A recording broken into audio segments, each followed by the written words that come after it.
Baik, Assalamualaikum warahmatullahi wabarakatuh. Selamat pagi anak-anakku. Semoga kalian sehat semua ya. Untuk pertemuan kali ini kita akan membahas mengenai warga negara dan penduduk Indonesia. Jadi di Undang-Undang Dasar 1945 itu ada pasal-pasal yang mengatur mengenai wilayah negara, warga negara, kemudian agama, serta pertahanan dan keamanan. Nah, itu yang dibahas di bab 2. Nah, untuk kali ini kita membahas mengenai warga negara dan penduduk Indonesia. Pembahasan kita ini diatur di pasal 26 Undang-Undang Dasar 1945. Ya, di pasal 26 ini ada pembahasan mengenai definisi warga negara, definisi penduduk, dan lain sebagainya. Yang selanjutnya itu diatur di dalam undang-undang. Nah, untuk eh, meningkatkan pemahaman kalian, coba kalian amati di sini ya, ada gambar KTP, kartu penduduk. Ya, ini ada foto ya, ada gambar ini NIK, kemudian nama, tempat tanggal lahir, jenis kelamin, alamat, agama, dan lain sebagainya. Nah, ini memuat identitas seorang ya. Jadi, orang itu bisa membuat KTP apabila dia warga negara Indonesia, kemudian usianya itu minimal 17 tahun. Nah, kaitannya KTP ini dengan pembahasan kita warga negara dan penduduk itu ialah salah satu ciri apakah orang itu warga negara Indonesia atau tidak. Salah satunya adalah dia itu mempunyai KTP. Ya, ini menunjukkan orang tersebut itu sah secara hukum merupakan warga negara Indonesia. Nah, selanjutnya apa itu yang dinamakan warga negara, kemudian apa yang dinamakan penduduk. Ya, ini istilah ini sering kita dengar, tapi kita seringkali salah membedakan antara warga negara dan penduduk. Ya, jadi apa yang dimaksud dengan warga negara Indonesia? Yang dimaksud dengan warga negara Indonesia ialah orang-orang Indonesia asli ya, orang-orang Indonesia asli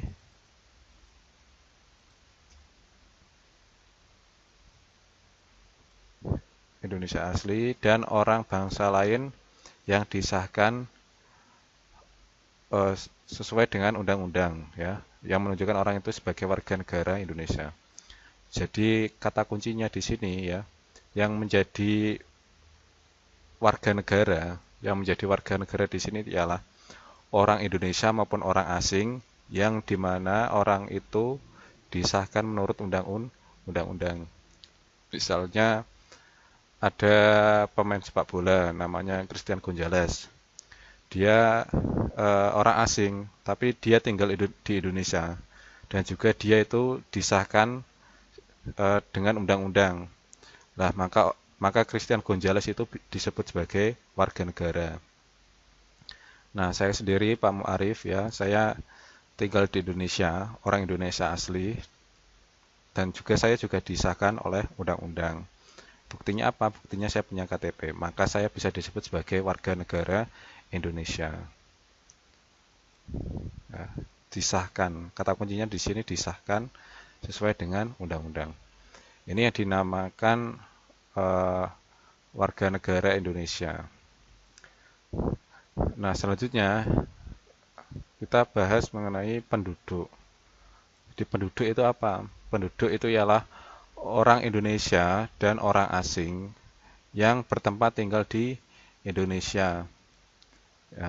Jadi intinya di sini penduduk itu dia tinggal di Indonesia meskipun dia tidak disahkan oleh undang-undang. Ya. Jadi penduduk itu tidak memandang orang ini disahkan undang-undang atau tidak. Tapi kalau warga negara ini kita melihat apakah orang ini disahkan menurut undang-undang atau tidak. Misalnya kalau ada turis asing ya, turis asing itu eh, berlibur di Bali. Dia liburan di Bali selama 1 bulan. Nah, dia tinggal di Bali itu bisa disebut sebagai penduduk. Ya, karena apa? Karena dia tinggal di Indonesia, meskipun dia tidak disahkan oleh undang-undang. Ini dinamakan penduduk. Ya, jadi bedanya seperti itu. Kalau warga negara itu disahkan menurut undang-undang, tapi kalau penduduk dia tidak disahkan menurut undang-undang. Dia hanya tinggal di Indonesia sesuai dengan kepentingannya. Ini kalau menurut penjelasan Undang-Undang Dasar 1945 pasal 26. Selanjutnya kita membahas lebih mendalam mengenai warga negara. Jadi dalam penentuan status kewarganegaraan seseorang itu kita mengenal yang namanya asas-asas eh, yang dianut di dunia internasional ini. Ada 2 asas ya yang dianut mengenai penentuan status kewarganegaraan. Yang pertama ada ius soli, yang kedua ada ius sanguinis. Kalau ius soli ini berdasarkan tanah kelahiran. Yang kedua ius sanguinis berdasarkan keturunan. Dia orang tuanya itu keturunan negara apa? Dari mana pertalian darahnya? Nah, akibatnya apa? Akibatnya ini, akibatnya ada status apatrid dan bipatrid. A itu berarti tidak berkewarganegaraan. B itu artinya 2 atau ganda. Berarti dia berkewarganegaraan ganda. Misalnya di sini ya. Misalnya kita membahas contoh mengenai penerapan asas ius sanguinis ya. Mr. Ming Hao ini dari Tiongkok punya istri yang namanya Miss Mailin, ini juga dari Tiongkok. Dia kemudian eh, liburan di Indonesia, ya, liburan di Indonesia. Kemudian si istrinya ini, beliau namanya Miss Mailin. Beliau ini melahirkan anak di Indonesia. Misalnya kita namakan Bubuhu. Miss Mailin ini melahirkan Bubuhu di Indonesia. Bagaimana status kewarganegaraan Bubuhu ini? Ya, apakah dia orang Indonesia atau dia orang Tiongkok? Statusnya bagaimana? Ya, apakah dia orang Indonesia atau dia orang Tiongkok? Bubuhu ini orang Indonesia atau orang Tiongkok? Maka kita harus melihat asas yang dianut oleh negara Tiongkok. Misalnya, kalau menurut teorinya, negara Tiongkok itu menganut asas ius sanguinis berdasarkan keturunan. Jadi orang tua Bubuhu ini eh, keturunannya, orang tuanya itu berasal dari Tiongkok. Maka Tiongkok itu kan menganut asas ius sanguinis. Maka si Bubuhu ini menjadi orang Indonesia. Ya. Si Bu, saya ulangi, mohon maaf, si Bubuhu ini berarti dia orang Tiongkok. Jadi ini sebagai warga negara Tiongkok.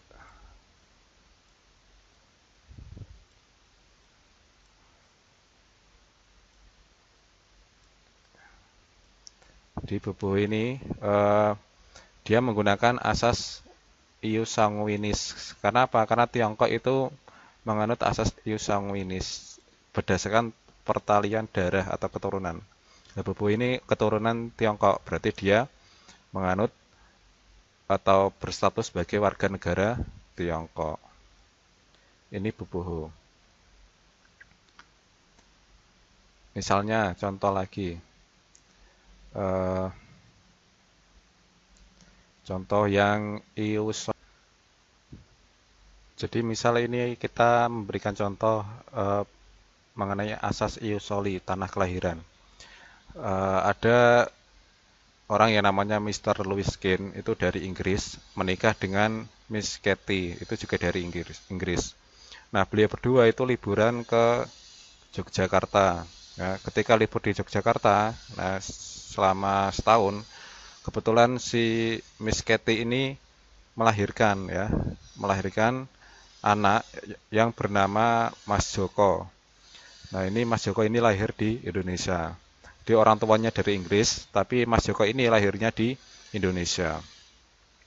Nah, bagaimana status anak ini, Mas Joko ini? Apakah dia orang Inggris atau dia orang Indonesia? Nah, eh, kita lihat dulu. Kalau Inggris itu menganut apa? Apakah Inggris itu menganut ius soli atau ius sanguinis? Jadi Inggris ya kalau menurut teorinya itu menganut asas ius soli berdasarkan tempat kelahiran.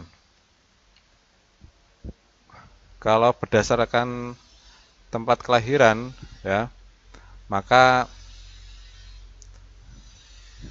maka si Mas Joko ini ya ini berkewarganegaraan Indonesia.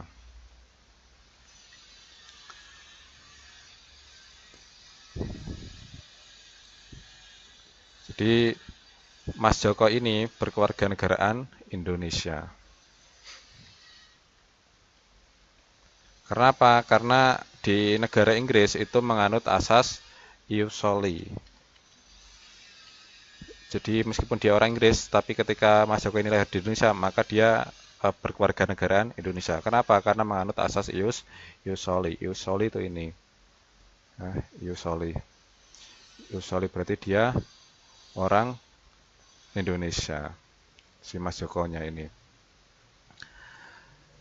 Nah, masalahnya apa? Masalahnya dalam penentuan kewarganegaraan itu ada permasalahan mengenai statusnya. Apakah dia itu apatrid atau bipatrid? Nah, ini kadang menjadi masalah, ada akibatnya. Ya, kita langsung ke contoh ya. Contoh apatrid. Apatrid berarti dia tidak punya kewarganegaraan. AA itu tidak. Misalnya Mr. Andre. Mr. Andre itu menikah dengan Miss Mary. Beliau dari Inggris. Nah, kemudian melahirkan anak yang bernama Liu Xingsheng. Itu lahirnya di Tiongkok. Nah, bagaimana status kewarganegaraan ini, anak ini, Liu Xingsheng, status kewarganegaraannya adalah apatrid, berarti dia tidak punya kewarganegaraan. Kenapa bisa seperti itu? Ya kita lihat dulu, negara Inggris itu menganut asas apa? Nah, Inggris itu ternyata menganut asas ius soli, berarti tempat kelahiran. Oke, berarti kita ini harusnya Liu Xingxing harusnya berkeluarga dengan Tiongkok. Tapi kita lihat juga Tiongkok. Tiongkok ini menganut asas apa? Ternyata Tiongkok ini menganut asas ius sanguinis berdasarkan keturunan orang tuanya. Nah, ternyata keturunan orang tua Liu Xingxing ini dari negara Inggris, ya. Berarti Inggris ini mengembalikan ke Tiongkok, tapi Tiongkok ini mengembalikan ke Inggris. Kenapa? Karena Tiongkok ini dia menganut asas keturunan. Nah, Liu Xingxing ini keturunan Inggris, dilempar kembali. Jadi Inggris melempar ke Tiongkok, tapi Tiongkok melempar ke Inggris. Berarti ini apa? Ini terjadi yang namanya apatrid, tidak punya kewarganegaraan. Ini Liu Xingxing. Ini Liu Xingxing ini berarti dia tidak punya kewarganegaraan. Ini sudah ada keterangannya di sini. Nah, contoh selanjutnya ada masalah mengenai bipatrid. Bipatrid ini contohnya apa? Contohnya misalnya ada orang yang bernama Mr. Bejo. Mr. Bejo ini menikah dengan Miss Ani. Ini kedua-duanya berasal dari Indonesia. Nah, beliau ini menikah, kemudian si Miss Ani ini hamil. Lah, ketika hamil tua, beliau itu liburan di Australia. Nah, ketika di Australia, ternyata Miss Ani ini melahirkan anak yang bernama Stephen. Nah, bagaimana status kewarganegaraan Stephen ini? Ya kita lihat dulu. Indonesia itu menganut asas apa? Oh, ternyata Indonesia itu menganut asas ius sanguinis. Nah, Stephen ini harusnya menjadi orang Indonesia. Statusnya harusnya menjadi orang Indonesia. Tapi kita lihat juga, Australia ini menganut apa? Oh, ternyata Australia ini menganut asas ius soli. Jadi ketika Steven ini tinggal atau lahir di Indonesia, maka dia statusnya juga sebagai warga negara Australia. Lah kalau Indonesia ini mengakui, Australia ini mengakui Steven, dua-duanya, berarti ini yang dinamakan bipatriot. Jadi status Steven ini punya kewarganegaraan ganda atau yang dinamakan bipatriot. Ini mengenai masalah kewarganegaraan. Nah, selanjutnya ya, jadi ketika orang itu lahir ya menjadi seorang warga negara Indonesia, maka orang tersebut itu punya hak warga negara. Nah, negara kita itu negara demokrasi yang memberikan jaminan hak asasi manusia. Misalnya contoh hak asasi manusia, hak untuk hidup, hak untuk bahagia, kemudian hak untuk memiliki dan sebagainya. Lah, mengenai hak warga negara, ya negara kita itu memberikan perlindungan yang diatur di dalam Undang-Undang Dasar 1945. Nah, ini diatur di dalam pasal 27 ayat ayat 1 sampai 3 ya, dan juga pasal 28A sampai 28C. Misalnya hak untuk memiliki keturunan, menikah, hak untuk memiliki pekerjaan, memeluk agama, mengakses pendidikan, dan lain sebagainya. Ini diatur di dalam Undang-Undang Dasar 1945. Ini mengenai hak warga negara. Kalian pun sama, kalian jadi warga negara Indonesia itu juga punya hak untuk mendapatkan akses pendidikan. Misalnya pemerintah itu memberikan bantuan eh, Kartu Indonesia Pintar bagi siswa yang membutuhkan, yang dianggap secara ekonomi itu kurang mampu. Itu hak warga negara. Kalau orang asing ya yang tinggal di Indonesia, dia itu tidak punya hak warga negara.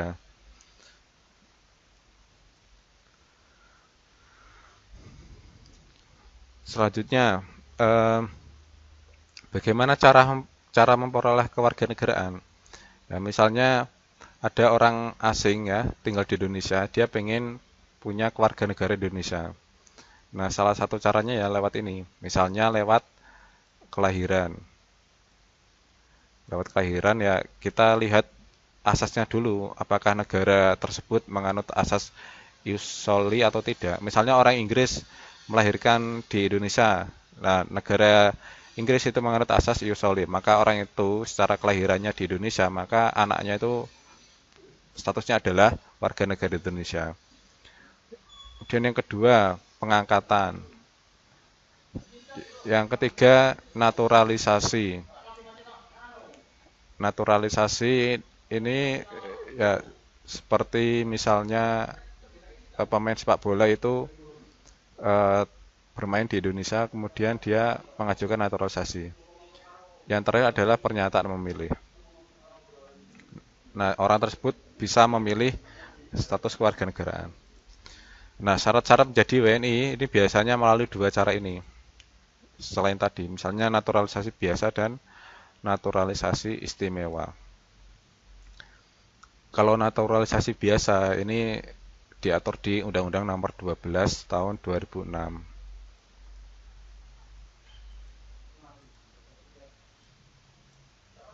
Ini diatur di Undang-Undang Nomor 12 Tahun 2006 mengenai kewarganegaraan.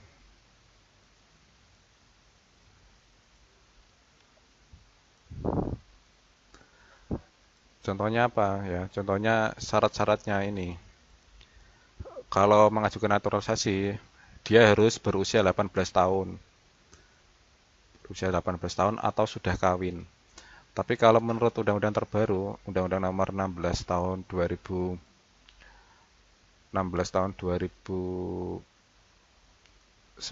itu yang menikah harus berusia 19 tahun. Ini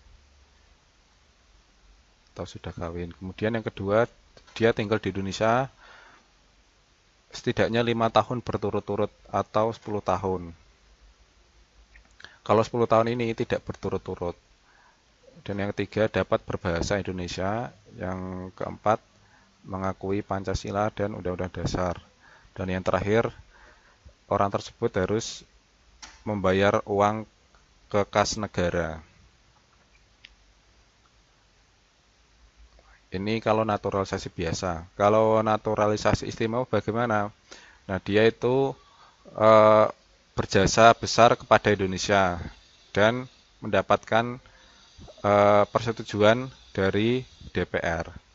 Misalnya ada orang asing dia mempunyai sebuah penemuan yang istimewa. Misalnya ada orang Amerika, dia bisa menyulap atau memanfaatkan lumpur lapindo untuk energi listrik. Nah, itu dianggap berjasa besar untuk masyarakat Jawa Timur. Maka bisa saja dia dikasih keistimewaan, yaitu menjadi warga negara Indonesia tanpa dia harus tinggal di Indonesia 5 tahun atau lain-lain. Ini bedanya ini. Kalau ini harus berjasa dulu, berjasa besar. Kalau ini harus melewati prosedur ini. Ini biasa dengan istimewa.